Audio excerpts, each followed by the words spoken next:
I'm down here in South Beach, and if you look to the man next to me, and if you watch sports, you probably recognize him. This is NBA superfan, fashion icon, Mr. Jimmy Goldstein, and he's invited us into his penthouse here.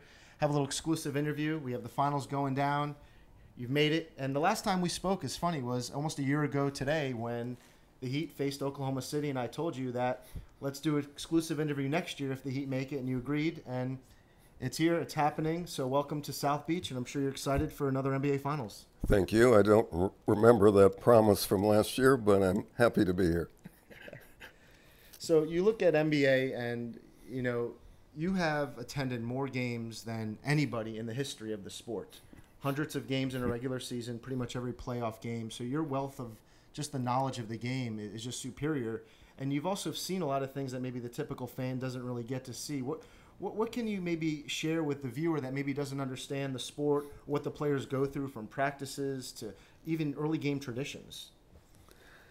Well, I don't know that I can give you a concise, specific answer to that, but I've been fortunate enough to be around the players during their playoff grind from start to finish, and really seeing the pressures, the practices, the meals, everything that they're doing, and it's been a rare treat that I've been able to participate in.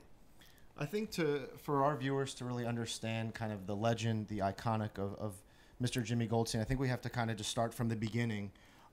Where were you born? What was kind of your first job? And then kind of we could just segue on how you migrated from the Midwest to Hollywood. Correct. I grew up in Milwaukee, and I started following the NBA when I was 10 years old, at a time when nobody paid any attention to the NBA. The attendance was 2,000 people a game.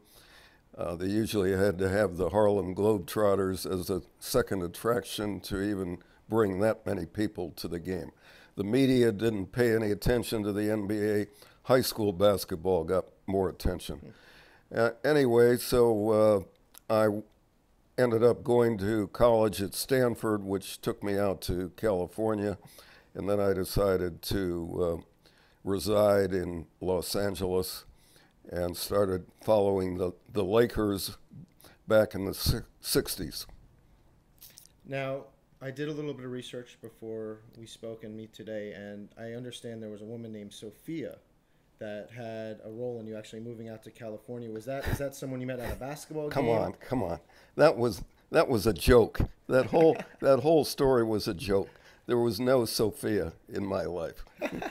And I believed it this whole time. It was a great story, though. It was a good story. It was a very funny story, but there was no truth to it. Basically, what the legend has it, and he's confirming that it's not true, is that he met a young lady at his first basketball game in Milwaukee. Her name was Sophia.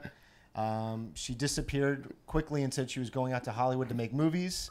And that was supposedly maybe one of the reasons what brought Jimmy out to California. But you heard it right here that that's not the case.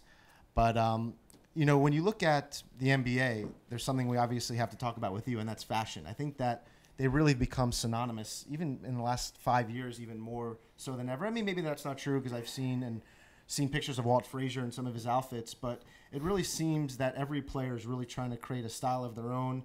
And to me, the NBA is this one sport you could connect with the players because, you know, they don't have helmets on. It's 5 of them on the court, up close and personal. But tying that into fashion, and that's obviously one of your passions as well, where have you seen kind of the fashion kind of genre and industry really just kind of, how have you seen it transcend now more than ever in the NBA?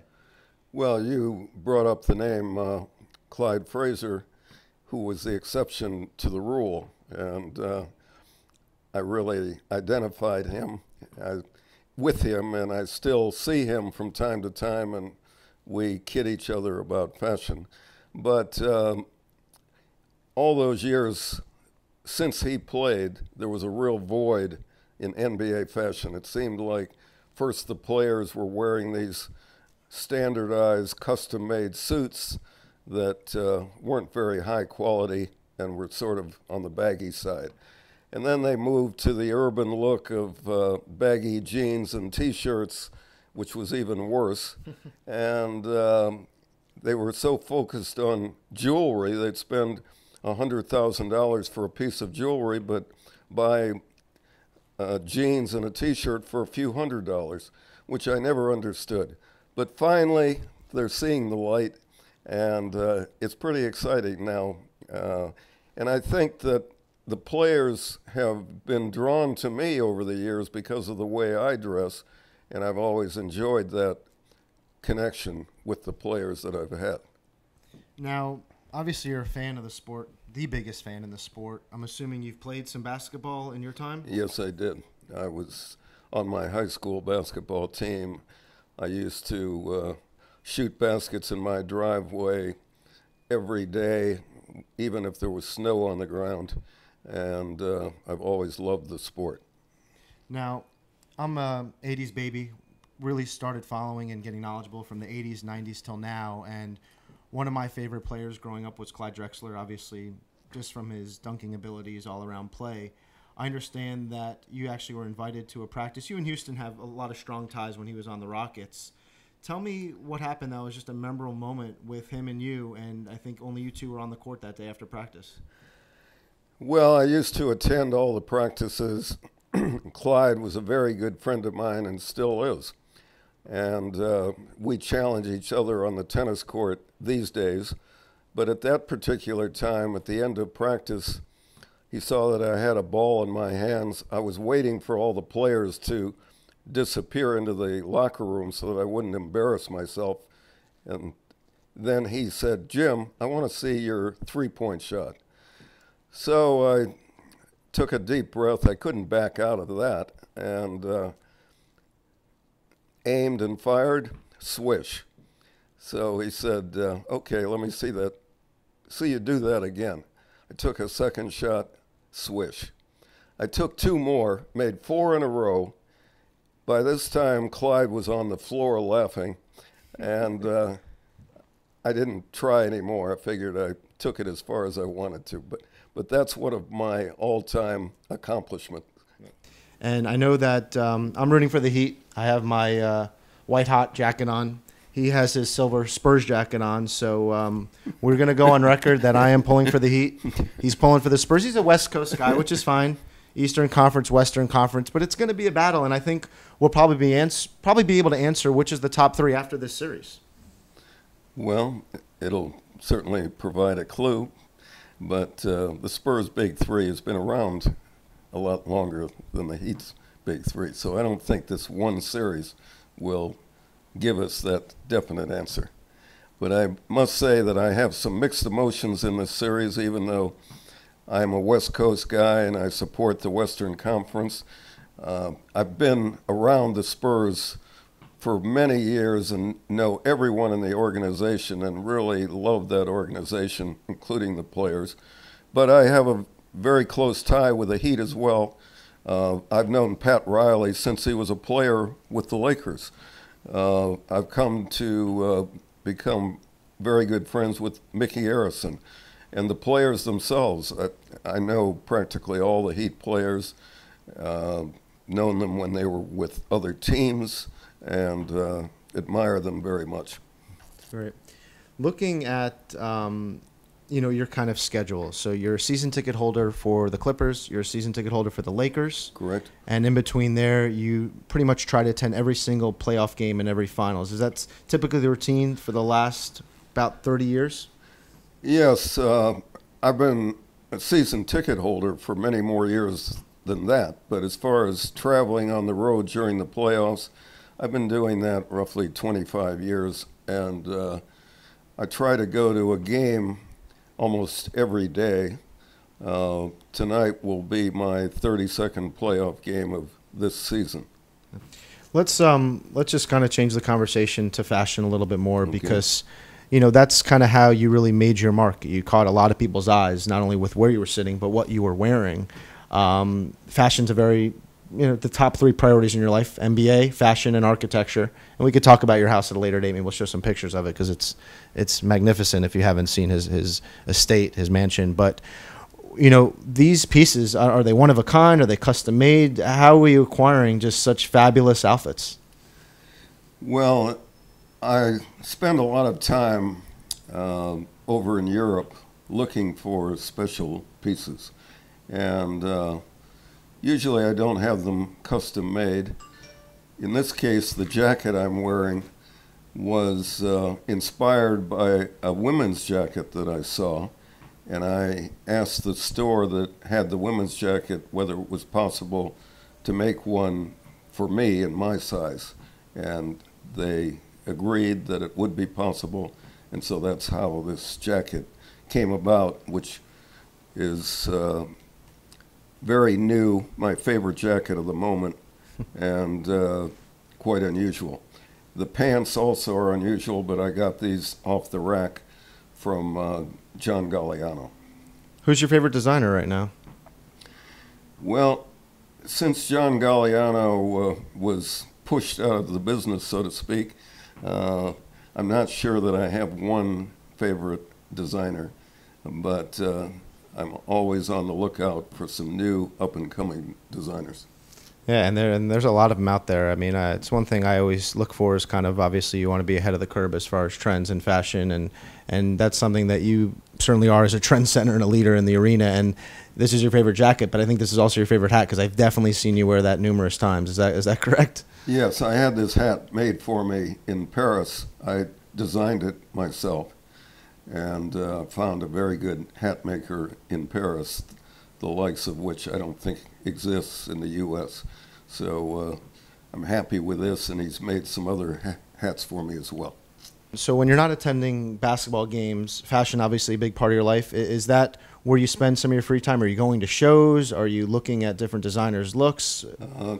Just as I probably see more basketball games than anyone, I also think I probably see more fashion shows than anyone. And 2 weeks after the finals are over, I will be heading to Paris for haute couture. And immediately following that, I will be going to Berlin Fashion Week. So I travel all over the world going to fashion weeks, and that's my alternative to basketball. Sometimes they overlap, and then I have a real problem. But those are definitely my passions. Is it the fashion or the models? Let's say a combination.